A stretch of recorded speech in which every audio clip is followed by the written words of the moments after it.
Assalamu alaikum.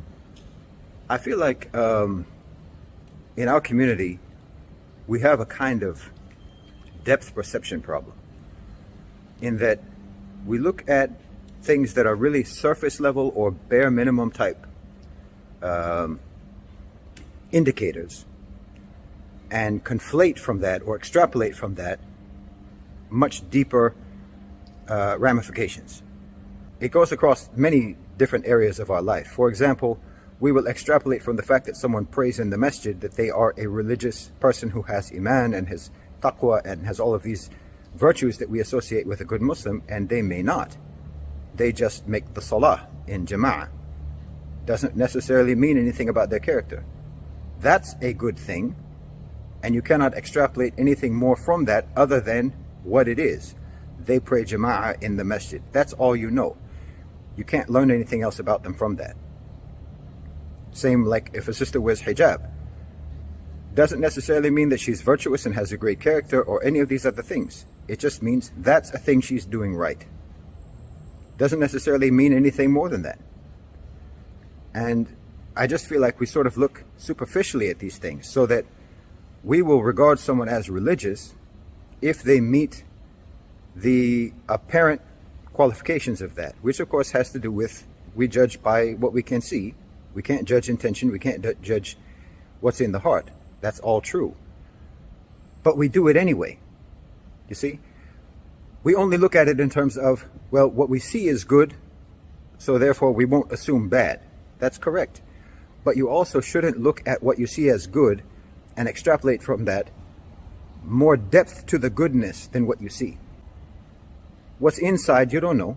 You don't know the extent to which they understand the deen. You don't know the extent to which they have iman, the extent to which they have taqwa, the extent to which they are trying to align their mentality and their mindset to Quran and Sunnah, to Islam, to pleasing Allah subhanahu wa ta'ala, to thinking about the akhirah.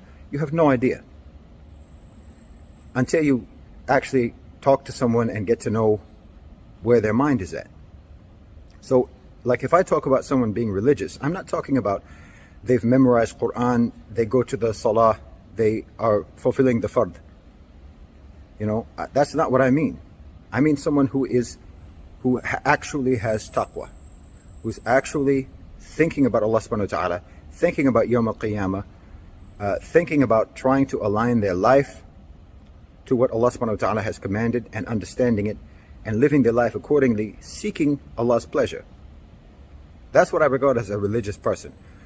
The rest of it, you're just supposed to do. These are the bare minimum requirements. And I cannot personally extrapolate more from that than what I see. You're doing that good thing. You're making the salah, that's a good thing. That's good. I accept that from you, but it doesn't tell me anything about who you are. And the same, like again, with knowledge. You may have a tremendous amount of information in your brain.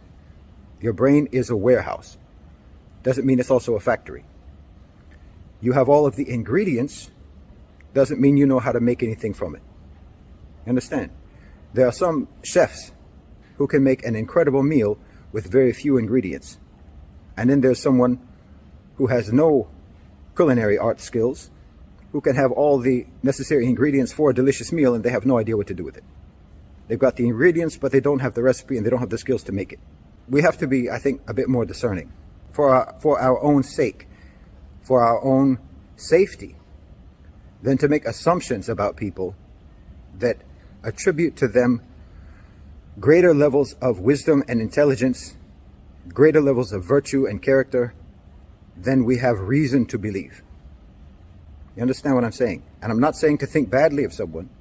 I'm just saying don't extrapolate more from what is apparent than just what it is that is apparent. Jazakallah khair. Assalamu alaikum.